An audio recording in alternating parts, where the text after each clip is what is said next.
Sir, जिसका आप आरोप आपके ऊपर यहाँ पर लगाया था, आज आप यहाँ पे हैं, क्या कहना चाहिए? देखिए, पुलिस डिपार्टमेंट ने यहाँ पे बुलाया था और यहाँ पे आया हूँ आज। जो भी पूछताछ इन्होंने की है उसके सारे के सवालों के जवाब दिए हैं।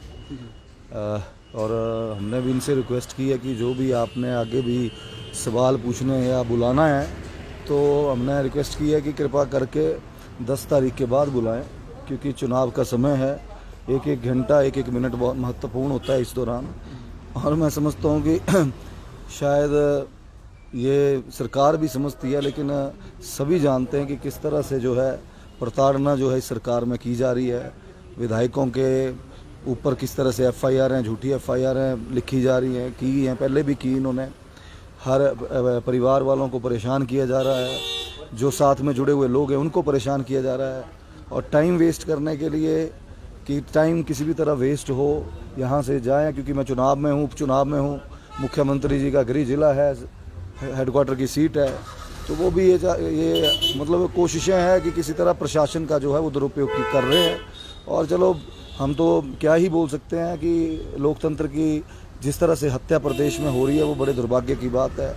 चाहे वो अभी पीछे देरा के जो वो थे, अपने जो चुनाव लड़ने के लिए उतर रहे थे डॉक्टर राजेश जी, अब ये नहीं मुझे पता कि एक दिन में कैसे वो बदल गए, लेकिन जिस तरह से उन्होंने पिछले दिन बयान दिया कि मुझे 9 घंटे तक बंदी बना के रखा गया और उसके बाद एकदम से बदलना, तो ये सब बातें चली हुई है प्रदेश में। और हालात बहुत ख़राब है कानून व्यवस्था के। और मुझे लगता है कि जो हम तो पूरा सहयोग कर रहे हैं पुलिस डिपार्टमेंट को, लेकिन ये हमने कहीं जाना तो है नहीं है, यहीं इसी प्रदेश में रहना है, हमीरपुर में रहना है। यही सहयोग अगर 15 दिन बाद ये मांगते तो और अच्छे से दे सकते थे।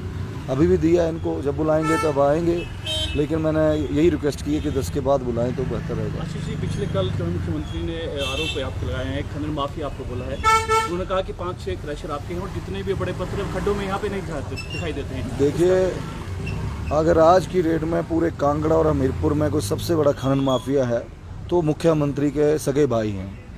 उनके मुख्यमंत्री जी इतने भ्रष्टाचार में संलिप्त हैं कि आज की स्थिति ये हो चुकी है प्रदेश की।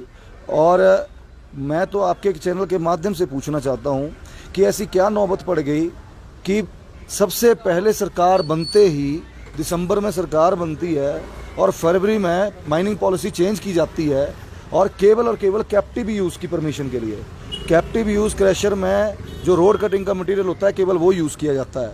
और कैप्टिव यूज़ में इन्होंने अपने सगे भाई की लीज जो है वो कैप्टिव यूज़ क्रैशर में उसको यूज़ करने के लिए परमिशन दी, बल्कि उसको परमिशन नहीं दी है, वो कर नहीं सकते हैं, उसके लिए सारी की सारी पॉलिसी चेंज कर दी गई।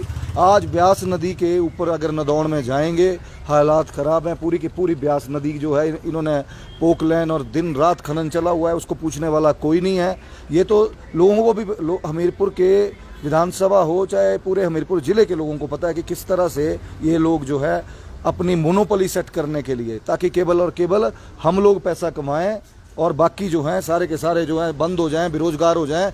हमारे क्रशर हैं, कोई मना नहीं कर रहा हूं मैंने कभी मना भी नहीं किया, विधानसभा में भी बोल रही है ये बात। लेकिन दुर्भाग्य की बात यह है कि ये इतनी संकीर्ण सोच के साथ ये व्यक्ति हैं कि जब जिस किसी के साथ कि रोज़गार मिल रहा है, 500-600 लोग काम कर रहे हैं, वो भी उसी विधानसभा से हैं या उसी ज़िले से हैं, वो लोग भी वेले बैठाए हुए हैं 100-120 दिन से बिना किसी बात के क्रशर बंद कर दिए हैं, अपने धड़ल्ले से मटेरियल बेच रहे हैं। तो ये तो इनको लोग जानते हैं भली भांति। और मैं समझता हूँ खान माफिया, उनके बोलने से कोई माफिया नहीं बन जाता है। माफिया तो सबसे बड़े आज की डेट में वही हैं, और प्रदेश जानता है कि क्या हालात उन्होंने किए हुए हैं। एक तंजोर कसा है आपके ऊपर, उन्होंने कहा कि उन्होंने जो अपना आइडल है राजेंद्र राणा को माना, अगर अच्छा होता तो प्रेम कुमार को आइडल बनाते, जिनकी वजह से आशीष शर्मा ने पैसे कमाए। ऐसा भी कुछ कल उन्होंने एक तंज कसा है। देखिए, उनके वो तो कई तरह की बातें बोलते हैं मंच पे आके पिछले जब 27 फरवरी के बाद पिछले 110 दिनों से वो झूठ की दुकान खोल के बैठे हैं। जैसे इनके वो पार्टी के वरिष्ठ नेता राहुल गांधी जी हैं, वो बोलते हैं मोहब्बत की दुकान, तो मुख्यमंत्री जी झूठ की दुकान पूरे प्रदेश में चलाए हुए हैं, जो हमेशा आरोप लगाते हैं फिर चले जाते हैं, आरोप लगाते हैं फिर चले जाते हैं। और आज भी प्रदेश जब भी मेरे विधानसभा क्षेत्र में आते हैं कुछ ना कुछ उल्टा सीधा बोलेंगे।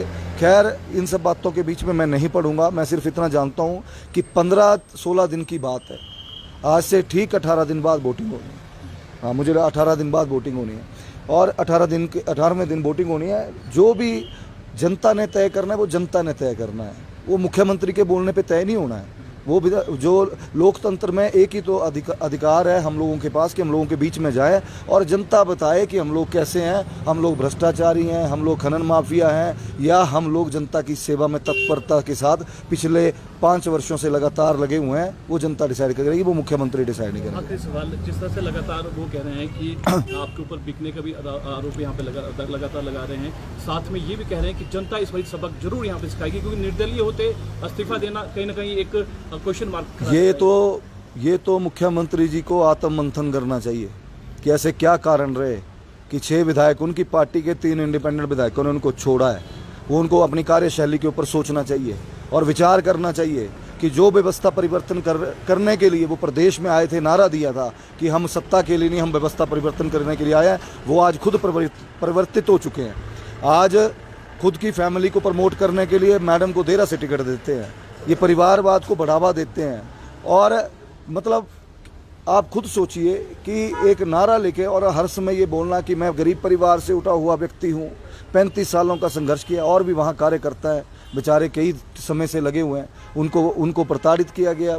अब उनकी तो जो कैरियर है उनको स्पॉइल कर दिया गया। तो मुख्यमंत्री जी जो आपको पता, मैं तो सिर्फ इतना कहूँगा कि आने वाले समय में सिर्फ 18 दिन की बात है, पता लग जाएगा कि जनता किसके साथ है, मुख्यमंत्री के साथ है, मीरपुर की जनता की जो बेटा उनका दिन रात उनकी सेवा में चला हुआ है कि उसके साथ है। आशीष जी, एक आखिरी सवाल, जिस तरह से आपने कहा 18 दिन बाद यहाँ चुनाव है और 18 दिन बाद पता चल जाएगा, तो एक बार पहले भी आप यहाँ पर विधायक रह चुके हैं, तो किस तरह का अब वहाँ से जनता से सपोर्ट आपको मिल रहा है? क्योंकि बात की जाए मुख्यमंत्री के गृह क्षेत्र से सीधी टक्कर है। पिछली बार जब मैंने इंडिपेंडेंट चुनाव लड़ा था तो मुझे लोगों ने 13,000 वोटों से जिताया था, और मैं पूर्ण रूप से आश्वस्त हूँ कि भारतीय जनता पार्टी ने मुझ पर विश्वास जताया और भारतीय जनता पार्टी का हमीरपुर जो है वो गढ़ रहा है।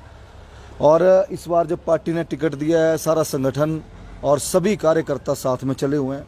मुझे पूर्ण विश्वास है कि इस बार जो जीत है वो पहले से भी बड़ी जीत होगी और भारी मार्जिन से भारतीय जनता पार्टी की झोली में ये सीट डलेगी। भारतीय जनता पार्टी के शीर्ष नेतृत्व को, आदरणीय अनुराग ठाकुर जी को, आदरणीय जयराम ठाकुर जी को, बिंदल जी को और मजबूत यहाँ पे करेंगे। और मुझे पूर्ण विश्वास है कि जनता अपना आशीर्वाद देगी और जहाँ भी जा रहे हैं वो जनता भरपूर आशीर्वाद दे रही है।